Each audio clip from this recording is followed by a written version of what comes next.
طيب هنا سؤال يقول إمام مسجد لا يحسن قراءة القرآن بالتجويد. السؤال: هل ينصح أمام الناس أم ينصح بانفراد؟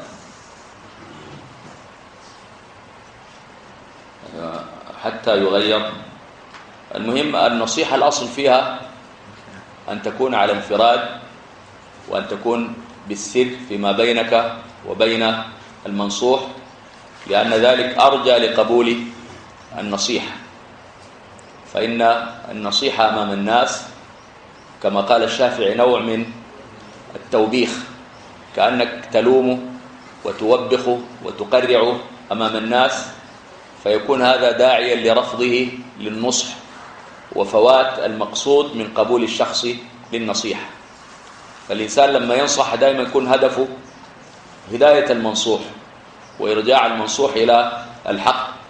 ليس المقصود من النصيحة أنك تعيب الشخص أمام الناس أو تفضحه أو توبخه أو تظهر غلطه أمام الناس، وإنما المقصود أن يرجع.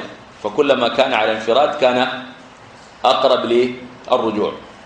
ومن لطائف أحوال العلماء أنهم ربما امتنعوا من إجابة السؤال إذا كان الشخص المسؤول عن حاله موجود بالموضع. وهذا رأيته للشيخ العثيمين رحمه الله تعالى بالحرم المكي، سئل عن مسألة تتعلق بأئمة الحرم، فقال هذا السؤال غير لائق، وليست هذه طريقة يسأل بها إنسان، ورفض يجيب عن السؤال، لأنه ما المقصود استثارة الناس ولا تهييجهم، ولا المقصود بيان أخطاء الناس أمام الناس، وإنما المراد الإصلاح. والناس إنما يعلن لهم ما يعمهم وينتفعون بإعلانه ونهيهم عنه. ولهذا كان النبي عليه الصلاة والسلام إذا بين خطأ إنسان يقول: ما بال أقوام يفعلون كذا وكذا، ولا يعين شخصا. فهذه طريقة الإعلان ما يحتاج لها الإنسان إلا إذا بقى المنكر معلن أو منكر متفشي بين مجموعة تسمع كلامه فينصح الجميع. أما نصيحة الفرد فإنها تكون على انفراد. بالنسبة للتغيير، التغيير ما بيبقى عن طريق نصيحته قدام الناس: يا فلان أنت قرايتك غلط، لأنه ده يخليه يثبت ويستمر، ويلقى ناس يتعصبوا وعاوزينه بهذا الخطأ والغلط يستمر في القراءة أو في الصلاة.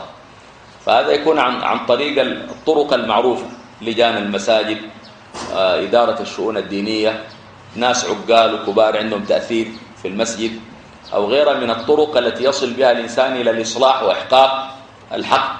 فالإنسان ما يبحث عن الشيء أن تكون نتيجته المشادة والمشاجرة ويعني ضرب القلوب بعضها ببعض، وإنما يسعى للإصلاح ما استطاع. لكن لما يكون الفهم هو بس التحدي والإذلال والإهانة للآخر ينتج مثل هذا التصرف. ومن البلاء الذي يبتلى به الإنسان ويمتحن به أنك تمتحن بأمثال هؤلاء الأئمة الذين يتقدمون على الناس ولا يقبلون النصح. فده ذات امتحان. أنت تقدر تصبر على متابعة النصيحة لهم وسلوك الطرق القويمة والسليمة في تغييرهم وإصلاحهم، أما أنك تنجرف في طريقهم ويبقى بعد كده المشكلة بينك وبينهم مشكلة شخصية. هتبقى شخصية، هي بدايتها نصيحة لكن في النهاية تبقى شخصية، وانت تقول شوف أنا لو ما زحيته من هنا، وهو يقول شوف لو أنا مركت من هذا الموضع، وتبقى النتائج نتائج غير محمودة.